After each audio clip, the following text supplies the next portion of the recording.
All right. So if you're watching this recording, it's because you have clicked on the link in the last video to hear the story of how Jesus, Joe, John, and Jerry saved our kosher bacon. A couple weeks ago, I started to share that story, actually, about a week ago.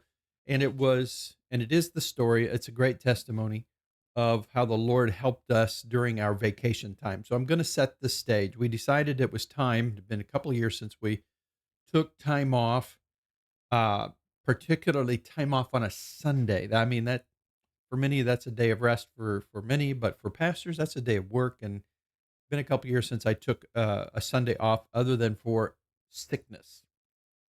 And so we decided we were going to go do what we love to do, which is go down to a state park in Missouri and find a relatively secluded area to put our tent camper and enjoy nature and go fishing. So that's what we did. Pulled our camper down to Southwest Missouri to a state park called Roaring River State Park. So we pulled in, we parked, we had a wonderful couple of days. It was tremendous. I caught some trout, we rested, we walked, we just enjoyed the time listening to the birds and everything. Midway through the week, so on a Wednesday morning, Gene, and by the way, Jesus, Joe, John, and Jerry saved Jim and Gene. I love how the J's work here. Okay. It's crazy.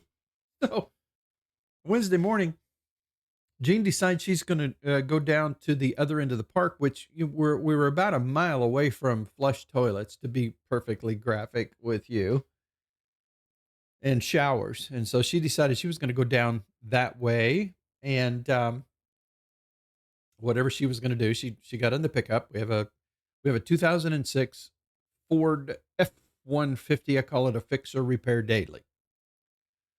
And she got in the fixer repair daily and headed that way, did her thing, and came back. Okay, so when she got back, I thought, okay, it's midday. I'm going to go fly fishing. I'm going to get my fly rod out. I'm going to go to the back end of the river where nobody's fishing, and I'm going to get in the river and I'm going to do some fly fishing.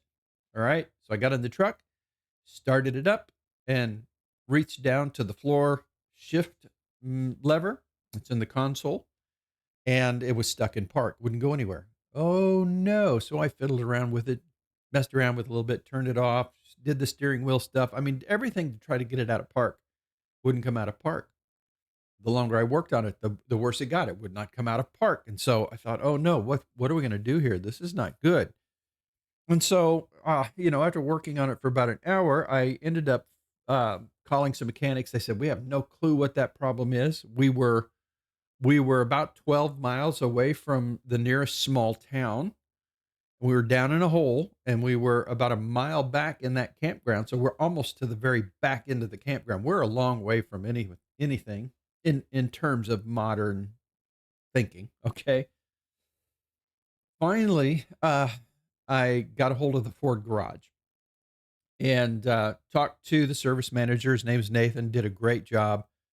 And he got on YouTube and started walking me through all the possible problems and fixes. And so with my pocket knife, I didn't have any tools with me, but with my pocket knife, I had the console off. I had the steering wheel column taken apart. As far as the all the housings, I had everything all taken apart, parts everywhere, with a pocket knife, and began to walk my way through with Nathan's help as he watched a YouTube while he was doing his job of receiving phone calls for service.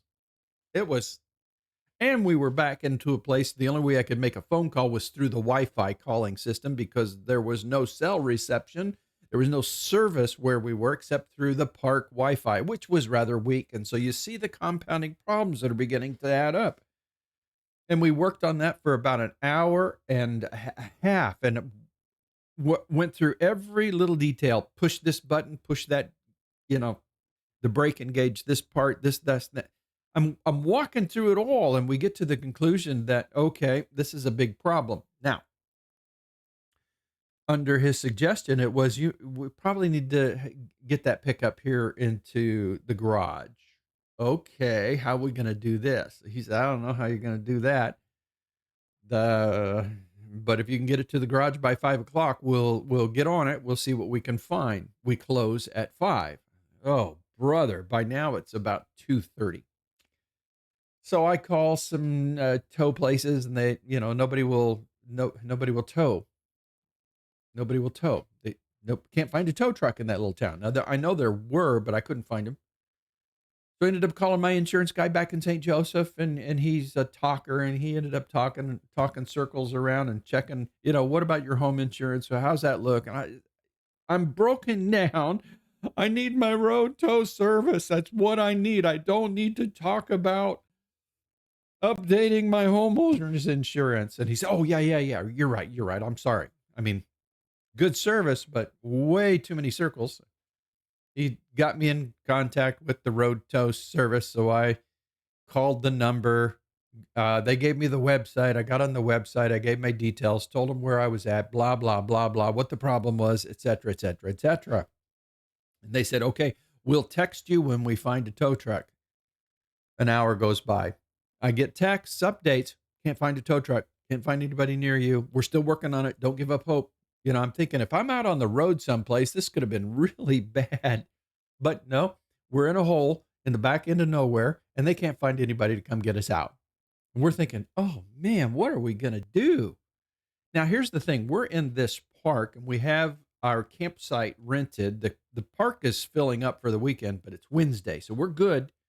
But we have to be out of there by 2 o'clock on Friday, and there's no place to go. There are no other campsites available, and we're stuck. Okay. Keep that in the background of everything, because that will grow and loom large as we move forward. So I keep getting the updates from the tow truck company, and sure enough, finally, at about 4:30, I get a text from them saying we've got a tow truck en route. Estimated arrival 1 hour. Wait a minute, that's too late. So I called the Ford garage back, and I said, okay, my fixer repair daily truck is here, but I'm not going to get a tow truck and get it to you by 5 o'clock. What do I do? He said, well, you'll have to come in. You'll have to bring your keys and drop the keys off at the drop box and just leave the truck outside. Okay, how am I going to get back from the town? The town was Cassville, Missouri. Beautiful little town, but okay, we're in trouble. I'm 12 miles away. How am I going to get back? And so Jean got on her phone. She's found a taxi driver named Jerry, but Jerry couldn't help us because he spends all of his time taking people to the hospital over in Springfield, about an hour and a half away. And the only time he could help us is early morning hours. I'm thinking, am I going to have to stay the night in Cassville, Missouri? And so I started looking up where the hotels were and going to leave Jean in the campground with the camper. And I guess I'm going to have to pack a little bag and camp out in a hotel in Cassville as I wait for a taxi driver to bring me back to the campground without a truck. And eventually I'm going to have to get back anyway. It was like, Lord, what do we do here? So now we have Jerry's number, but he can't help us. The tow truck driver sends me a message and says, I'm on my way from Springfield. Remember, that's an hour and a half away. He said, what part of the park are you located in? Okay, we tell him. He said, okay, I'll be there in about an hour. Well, now it's after closing time. The Ford garage is closed. Now what am I going to do? He finally gets there at 6 o'clock. And the guy was a super nice guy, pulls up, looks at the truck. He said, oh, I know what the problem is. Yeah. So he gets into my pickup, and he starts taking the console apart, takes the steering column apart. Because remember, I had them all apart, but I put them back together so the truck could be towed. And he starts pushing all the same buttons I'm pushing. He said, yeah, it's generally this, push, nothing. Well, it could be this, push, nothing, twist, nothing, try this, nothing, nothing, nothing, nothing. I said, I went through all of that, but I'll give it to you. I'm not a mechanic. He said, oh, this is generally what it is. And nope. He said, oh boy, you're in trouble. Yes, we're in trouble. So he says, I'm going to put it in neutral underneath. I'm going to get to the transmission. I'm going to pull this thing. I don't know what it was, but it put it into neutral, put it up on the truck, and the truck, which is part of the picture of the meme, the YouTube thumbnail, our truck goes by on the back of his tow truck. Now, what he said was, I know exactly where this garage is. It's a great garage. It's a great Ford dealer. There's a drop box. I've been there before. I'll just drop your keys off. You don't have to worry about going with me. And I'm thinking, I hope and pray this guy is a good guy because we could be losing our vehicle here. And I know that's somewhat suspicious thinking, maybe a little bit paranoid, but we're out in the middle of nowhere. Okay. So he leaves. And about 6:30, I get a text from Nathan at the shop. He said, I had to stay late. The tow truck just got here. The pickup was dropped off, and I have the keys. All is good. We'll get on this in the morning. So the next morning is going to be Thursday morning. Amazing. Okay, so we go through all of Thursday waiting to hear word from them. Don't hear anything. I walk my way the mile down to the camp office, and I say, here's our problem. What are we going to do? And the lady there was somewhat helpful, but not really helpful. Like, it's not my problem. But we just got a cancellation for a spot at the other end of the park, not the campground, but the other end of the park. And so I can mark that spot off for you so you can move your camper. You're getting this. All right. She's not getting it. You can move your camper about 2.5 miles, probably 2 miles. You can move your camper from your spot over to the new spot. I said, ma'am, give him my biggest sad eyes. Ma'am, our tow truck just went towed. It just left. It left last night. We don't have a truck. Well, you'll have to find some friends to help you. I'm friendless. We've got no friend. Okay. A couple had come by a little bit earlier and said, if you need to be towed, we'll tow you anywhere you need to go. And, the lady that was there, I don't mean to criticize the lady who was there. Her and her husband showed up and said, we'll help you in any way. She had the word pray on her shirt. And we automatically assumed that they were believers. And we said, hey, we're believers too. I'm a pastor. Guess what? That kind of turned things sour. They did not come through to help us when we needed help. So evidently the word pray on her shirt didn't mean that she was a praying believer. So you have to be careful of assumptions, don't you? We weren't very careful there. And they ended up not being any help to us at all. So we're stuck. We're still stuck, have no friends. We go to bed that night, pray, Lord, you're going to have to straighten this thing out. We don't know what to do because next day is Thursday. We don't know what's going to happen. Or the next day is Friday. We went through all of Thursday that way. The lady at the park office said, but I can't sell you this site until the morning. So Friday morning, walk back up here. If you still haven't heard from your truck, walk back up here and we'll sell you that site and you can move your trailer over there. Again, she doesn't get it. She doesn't get it at all. So we're sitting there and it's Thursday evening and along comes our camp host. And he's a sweet older gentleman. His name was Joe. And Joe pulls up and he says, oh, what's wrong? And he said, well, we don't have a truck. Oh, that's a bad deal. How you we don't know. We got to be out of here by 2:00 on Friday. We don't know what we're going to do. He said, well, I'll tell you what, it's a problem, but I think I can help you here. Look about 200 feet up the street here next to the campsite across from you. And there's a cone sitting there. And he says, see that cone? That's an emergency site that we don't use. Nobody uses it. It's for emergencies. So I think I can get you that site. All right, so now we've got some hope. Joe takes off, sun goes down, starts to rain. We are camping next to a wash that comes down out of the hills. We're in the Ozarks, so there, it's mountains is kind of a hard way to say it, but they call them the Ozark Mountains. We're in the Ozark Mountains, and there's a wash that goes right beside. It's a dry wash filled with rocks, but it's pretty wide, deep enough, and this catches flash flooding and then sends it on down to the river, which is the Roaring River. Okay, so this is a wash.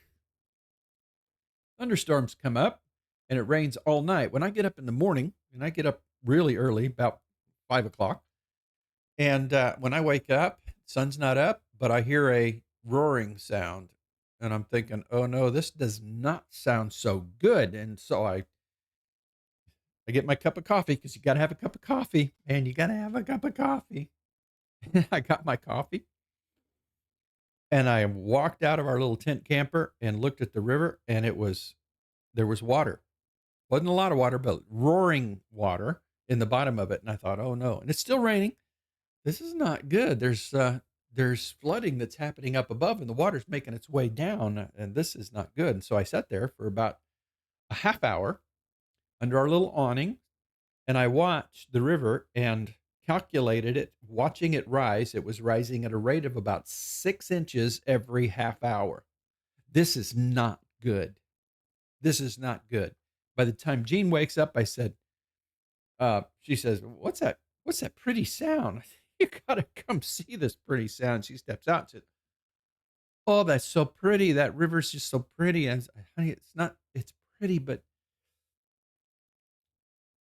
it could pretty much, it could flood us out. It could be very dangerous. She watched too. So, oh no, that river's rising. And it just kept going up and up and up.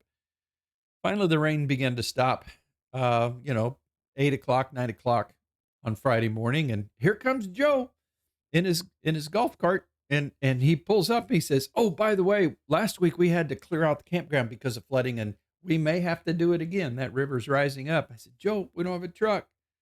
What are we going to do? I said, that could be a problem. Really? You think? But Joe's a nice guy. He said, I've got a solution for you. See that hill right there? Yeah. Climb it. Leave all your stuff. Just climb up above any water level. I mean, it's better that you be saved than all your stuff. Well, that's true. It's just stuff. You can't take it with you. Quite literally, you can't take it with you up the hill. Oh, which is a good sermon material for you can't take it with you anyway. So it's just stuff. And we realized that it's just stuff, and it was old stuff to boot. The camper's 17 years old. It's old stuff. We're thinking, what are we going to do? It's Friday. We got to be out of here by 2 o'clock. Huh. Well, the garage had told me that they had to order the part. This is a part. It's about $1,400. Actually, $1,600, but he was going to give me a discount. Nice guy. I mean, they were nice people.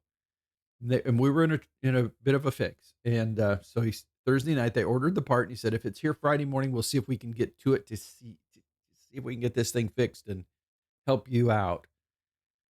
So Friday morning comes and goes, and about noon, I get a text, parts in, we've got the truck in. We're working on it. Okay, so there might be some hope here. Joe comes back. Joe says, you going to be out of here by 2? They just got the truck in. He said, I'll tell you what. The lady down at the office is being insistent that we can't use that emergency site. It's only for emergencies. And I tried to convince her this was an emergency.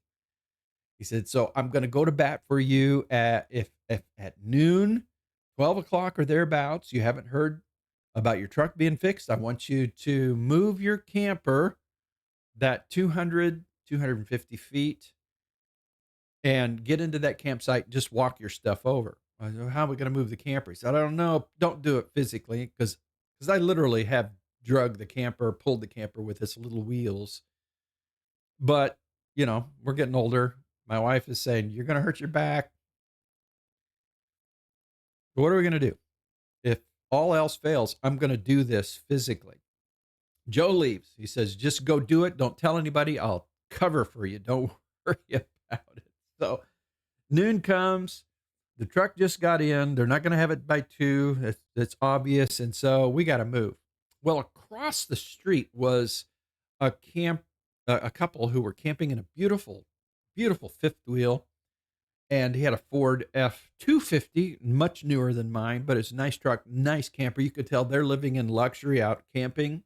I thought camping is supposed to be a little bit rough, but nope, they had their nice camper. And we would see them occasionally for the days that we were there, but we didn't talk to them. They were just kind of hermits. And I'm standing out there kind of staring at my trailer. No, I wasn't thinking of doing the Jedi mind trick, of moving that. That wasn't what I was doing. I was thinking, how am I going to get this over there? I'm going to do it physically if I have to. I will horse this thing myself. But this guy comes over and he says, I saw your truck go off on the tow truck. what was wrong with your truck? And I told him, it's stuck in park. There's the gear shifting mechanism on the floor was bad. He said, oh, I'm starting to have that get stuck in mine too. Maybe it's the same problem. And so we kind of struck up the conversation. Ends up there from Oklahoma. I said, well, I grew up in Nebraska. We should be friends. I mean, the old OU, NU rivalry in football. I mean, that was never a heated hatred rivalry. That was great respect. I said, we should be great friends. So we became friends. And finally, John says, we just packed up. We're almost ready to leave. If you need me to tow you anywhere before I hook onto my fifth wheel, I can pull you. I've got a hitch on the back of my truck beyond the fifth wheel, which is in the bed, you know. I said, no kidding. We need to go right there, right next to you guys, about 200 feet. He said, not a problem. So I said, Gene, let's undo the camper. So we slid the beds in, started lowering the top. I didn't even lower the tent camper all the way down. It, it was down. I put the awning, just flipped it over the top, and it quite literally looked like Jed Clampett and the Beverly Hillbillies. And so this fella backs his truck up and he hooks onto the camper and he drives at the 200 feet. I get a little video of it. We're just laughing because the Lord has provided. And then I say, what's your name? Oh, my name's John. Cool. We got the makings of a story here. Ha. So Joe and John showed up. Joe got us the place, said he'd cover for us. And John pulled our camper over to the site, parked it in its place. Gene and I walked the rest of the stuff over. It wasn't a big deal. Good exercise for us. Worked up a good sweat. Didn't have anything else to do anyway. The river's still roaring, but it's not overflowing and it's starting to go down. All is well. So we get our little campsite set up. And Joe comes back. Now it's after 2. He says, oh, I see you got moved. Good. He said, I'll tell you what, I just talked to the park supervisor, and the park supervisor said that emergency is exactly why that site is reserved.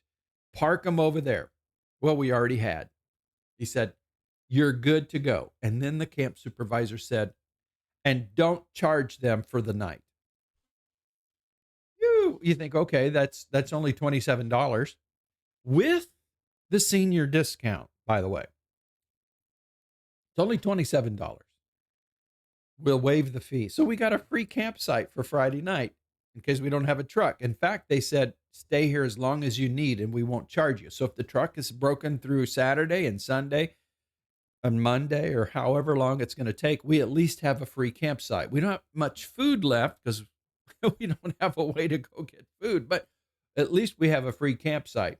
I can walk the mile, actually a mile and a half, to the fishing spot and catch fish if I need to. So all is well. All is well. Now remember, the Ford garage, the Fixer Repair Daily garage, closes at 5 o'clock. At 4 o'clock, I get a text from Nathan. He said, the truck is done. Come get it.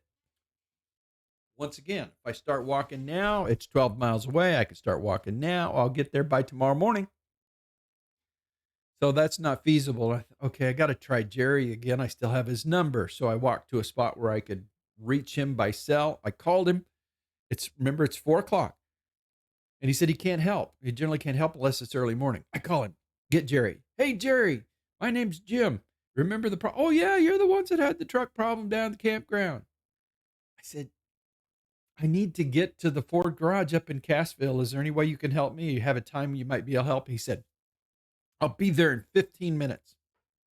It ends up Jerry and his wife, I believe her name is Angie, had just taken some people over to Springfield for, whatever they had to do, doctor's appointments. They minister to older folks, right? All right, older than me. Older folks. Remember, 65 is the new 30, I think, or 40. And they had just dropped them off, and they decided for some reason to come the back roads back through the hills to Cassville because they didn't have any more deliveries for the day, any more rides for the day. And I called him at just the right time. They're coming the back way, which is going to lead them through the park, the highway that goes right through the park. The Lord worked it out. The Lord worked it out. It was a little more like a half hour. Half hour came by. And Jerry pulls in. I introduce myself right there at the office of the campground, so he doesn't have to go all the way back to the back end where we were. And I jump in, we talk. It ends up that we're of the same fellowship. You know, people call it a denomination. We call it a fellowship. There's reasons for that, but we're of the same fellowship. They counted a missionary activity to help older people. She works as a caregiver, and so she's able to connect with the older folks that really need some extra care as they drive them the hour plus to Springfield and back from Cassville. And that's their ministry. That's their missions ministry, and they talk about Jesus. And this is a live one. This is perfect. And so we talk, and I hear his heart all the way to Cassville. He had quoted us a price of $35, and I thought that was very fair. We're out in the middle of nowhere, and that wasn't supposed to rhyme, but it did. And so we pull into the Ford garage. It's now 10 till 5. They're going to close at 5. There's my pickup sitting there. It's looking so nice because it's out of the garage. And I said, Jerry, how much do I owe you here? And he said, well, for you, I'm going to make it $25. What a blessing. And I said, can I tip you for your ministry? He said, sure. So I gave him 40. I had 220s. What's the point of making change? I gave him the 220s. I said, I know it's only 15 extra, but this is to help you guys in your missionary ministry. And he starts crying. Cool. And we part ways. I go in, meet Nathan and the guys in the shop, and they're tremendous. And we talk about fishing and hunting and Jesus. And they didn't really want to talk about Jesus, but I talked about Jesus, how Jesus saved our bacon. Those guys were used by the Lord to help. And 5 o'clock, I'm driving out of there, going to Walmart. There is a Walmart in that little Cassville. Went to Walmart, got some food, headed back to the campground, and we stayed free Friday night. I had my truck fixed.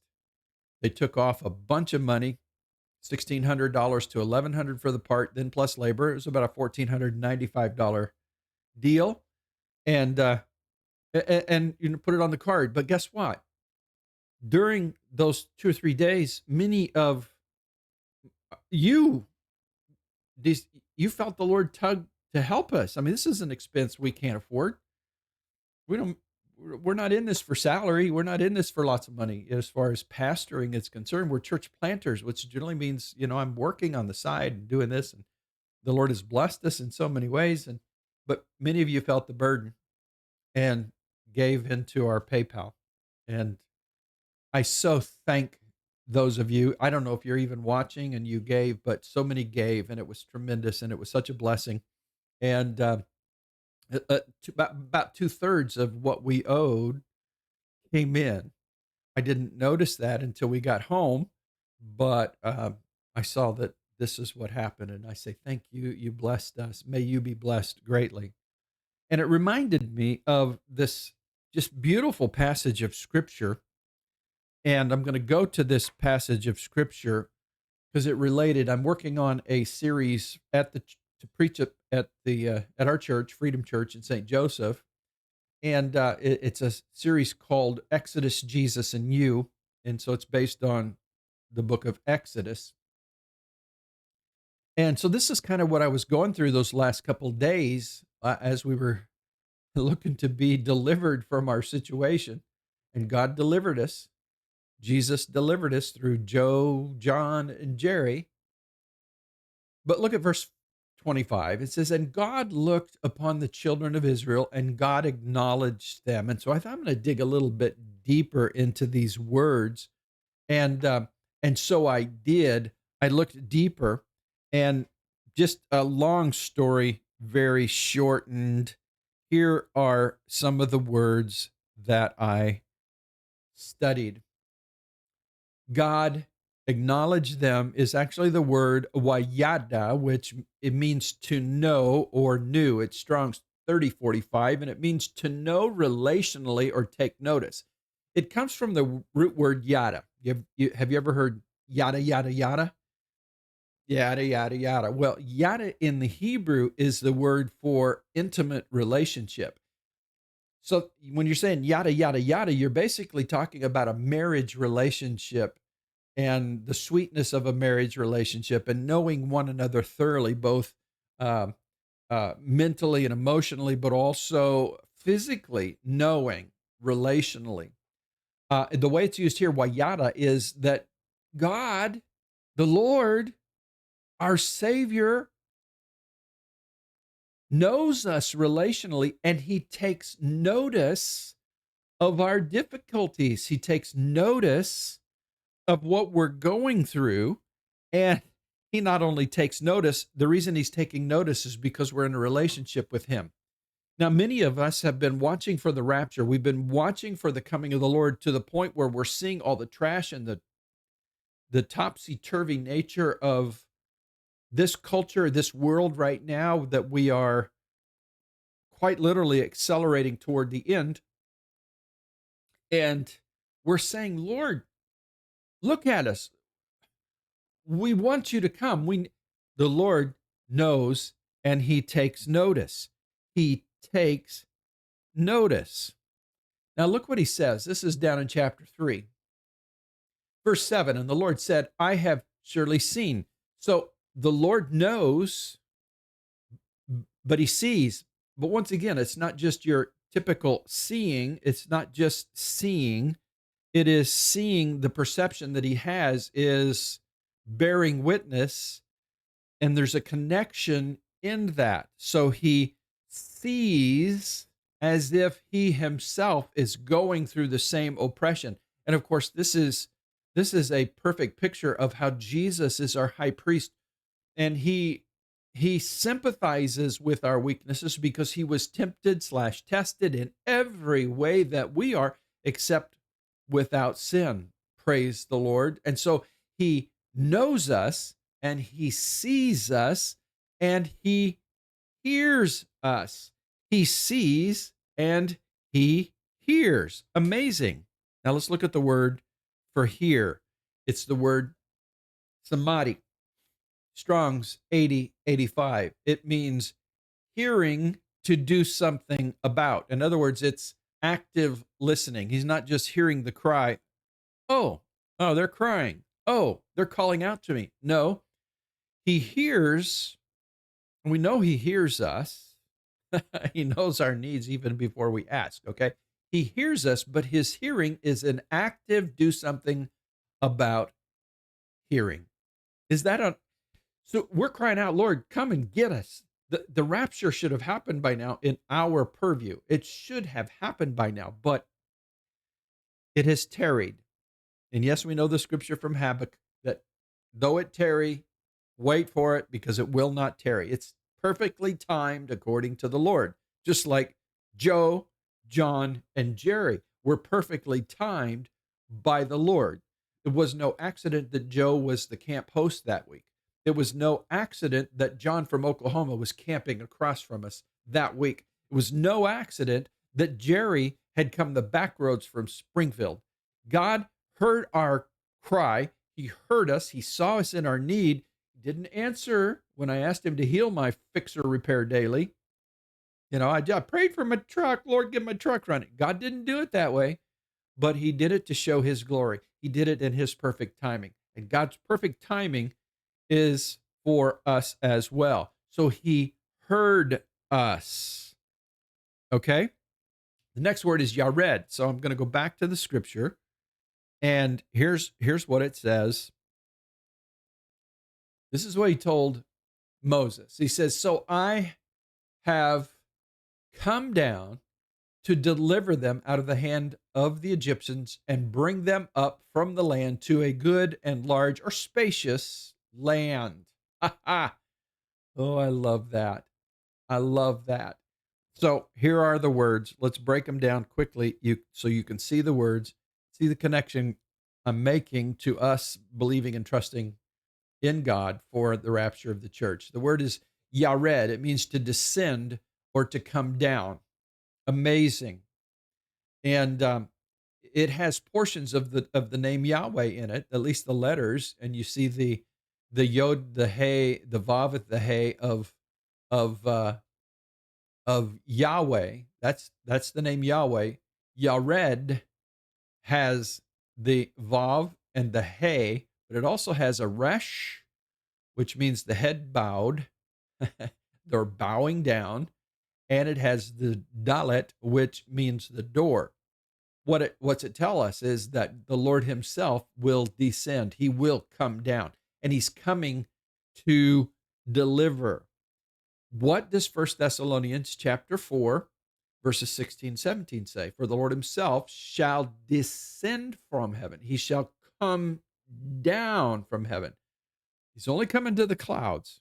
For those of you who keep denying the rapture, he's only coming to the clouds for the purpose of calling us up. For the Lord himself shall descend from heaven with a shout, with the voice of the archangel and the trumpet of God, and the dead in Christ shall rise first, and we who are alive and remain shall be caught up together with them in the clouds. Psalm 18 says, he comes down, bows the heavens, and comes down in the clouds, shrouded in the clouds. And then he does his work, which part of is he takes us up. He brings us up. That's right there in Psalm 18. So there's your Yared. And then comes the term for deliver.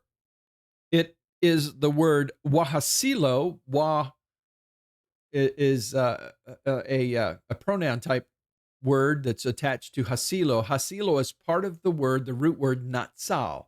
That is Strong's 5337. I don't mean to be complicated, but it means to snatch away, to deliver, to take away. So it's more than what we think of as salvation. Salvation is deliverance, but it's more than that. It's actual action, physically being snatched away, delivered, and Israel would be snatched away and delivered out of Egypt. We will be delivered and snatched away from this Egypt, this world, this fallen world, and we will be caught up.